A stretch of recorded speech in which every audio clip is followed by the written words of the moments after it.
Hai, ini dengan Miss Misteri. Kali ini kamu akan mendengarkan kisah pocong duduk di kursi roda. Selamat mendengarkan. Siang itu aku mendapat kabar dari bude aku jika kakakku yang sedang berkuliah di kota Jogja sedang mengalami kecelakaan sepeda motor. Dan kakakku dirawat pada sebuah rumah sakit yang ada di pelosok kota Jogja. Nama kakakku Rini.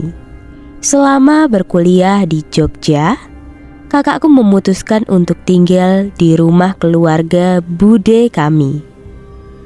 Pukul 3 sore, aku berangkat dari kota Solo menuju kota Jogja.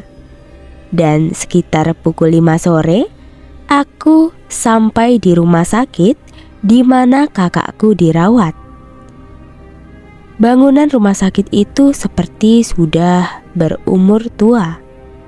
Tembok pada bagian depannya sudah ditumbuhi oleh lumut serta tumbuhan yang menjalar.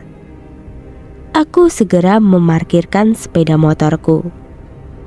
Aku sempat ngeri melihat bangunan rumah sakit itu dan lingkungan di sekitar rumah sakit itu.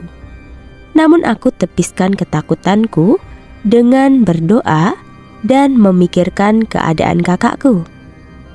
Sesampainya di bangsal tempat kakakku dirawat, aku melihat dia. Kondisinya cukup parah. Kakinya patah dan harus menjalani operasi. Singkat cerita, tak terasa waktu telah menunjukkan pukul 12 malam. Aku memutuskan untuk tidur dan bergegas menuju tikar yang telah aku gelar di samping tempat tidur kakakku, tepatnya di dekat toilet. Aku langsung merebahkan tubuhku yang lelah karena seharian beraktivitas. Aku langsung terlelap dan bermimpi. Di dalam mimpi itu, aku melihat cahaya putih dan kecil. Tiba-tiba berubah membesar dan semakin membesar, sampai berwujud sesosok pocong. Aku lihat wajah pocong itu sangat mengerikan. Di hidung serta mulutnya tersumpal kapas yang mulai membusuk. Tiba-tiba aku terbangun dengan diliputi rasa takut. Alhasil, aku tidak bisa tidur lagi sampai azan subuh terdengar. Singkat cerita, seminggu setelah kakakku dirawat dan setelah operasi, akhirnya dokter mengizinkan kakakku untuk pulang.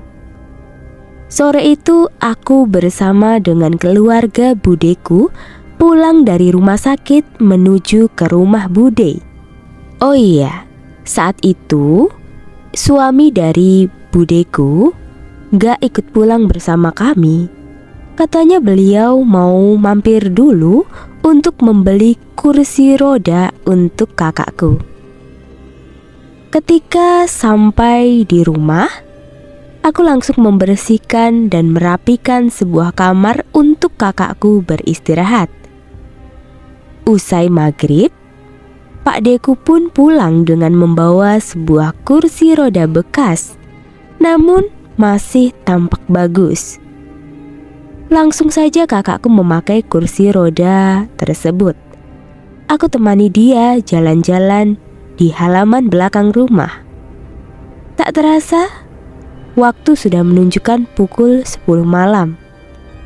Kami segera bergegas menuju kamar untuk segera beristirahat. Kursi roda kakakku aku taruh di halaman belakang, dikarenakan di dalam kamar kakakku terlalu sempit. Aku tidur di bawah, di samping tempat tidur kakakku. Namun aku tidak bisa tidur malam itu. Udara terasa sangat dingin. Tiba-tiba aku teringat dengan sosok pocong yang datang dari dalam mimpiku waktu di rumah sakit itu. Wajahnya yang mengerikan itu melintas kembali di dalam pikiranku, membuat suasana malam itu menjadi tidak bersahabat bagiku. Tiba-tiba di halaman belakang aku dengar seperti suara orang yang berdehem.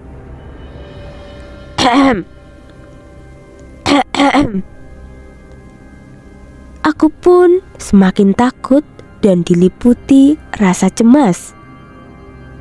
Tak lama ada suara lagi, seperti benda yang sedang dibentur-benturkan ke tembok.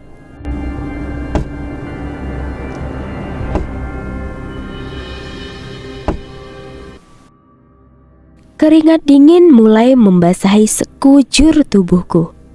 Aku bangkit dari posisi tidurku, mencoba mengambil segelas air yang ada di meja kecil di kamar itu. Tiba-tiba terasa ada sebuah tangan yang memegang pundakku. Aku kaget. Perlahan aku tengok ke belakang. Ternyata itu Pak Deku. Syukurlah, aku kira pocong. "Zi, kamu dengar suara itu?" tanya Pak Deku. Aku pun hanya menganggukkan kepala. "Ayo kita lihat, Zi," ajak Pak Deku. Aku mengekor di belakang Pak Deku dengan langkah mengendap-endap menuju ke arah halaman belakang rumah.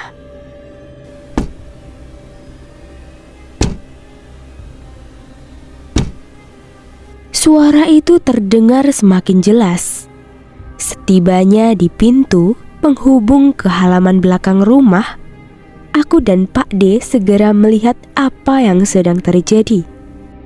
Aku kaget dan lemas ketakutan ketika melihat sesosok pocong dengan kain kafan yang kumal sedang duduk di kursi roda milik kakakku, sembari membentur-benturkan kepalanya ke arah tembok rumah. Wajahnya tampak membusuk. Mata, hidung, serta mulutnya tersumpal kapas yang kotor. Ketika melihat itu, tubuhku terasa sangat lemas. Sepertinya nyawaku ingin lepas dari tubuhku. Dan saat aku tersadar, aku dan Pak Deku langsung lari menuju ruang tengah. Aku berteriak minta tolong hingga membangunkan seisi rumah itu. Lalu aku jelasin kepada mereka semua jika barusan ada pocong di kursi roda. Sementara Pak Deku saat itu juga langsung pergi ke tempat seorang kiai untuk meminta pertolongan. Padahal saat itu waktu sudah menunjukkan pukul 2 dini hari. Selang beberapa saat, Pak Deku kembali datang ke rumah bersama seorang kiai. Kiai itu langsung menuju halaman belakang, tempat di mana kursi roda kakakku disimpan. Aku sekilas melihat ketika kiai itu berdoa, kursi roda itu bergerak-gerak sendiri. Setelah selesai berdoa, Pak Kiai langsung bilang kepada Pak Deku, katanya kursi roda itu merupakan kursi roda bekas kecelakaan oleh pemiliknya terdahulu. Pemiliknya terdahulu meninggal dikarenakan tertabrak truk ketika sedang berada di kursi roda itu. Dan kini arwahnya tak mau lepas dari kursi roda yang selalu menemaninya semasa hidupnya. Sebaiknya kursi roda itu secepatnya dilebur ke sungai yang beraliran deras, ucap Pak Kiai. Tanpa pikir panjang lagi, keesokan harinya setelah sholat subuh, Pak Deku langsung membawa kursi roda itu menuju ke sebuah sungai yang besar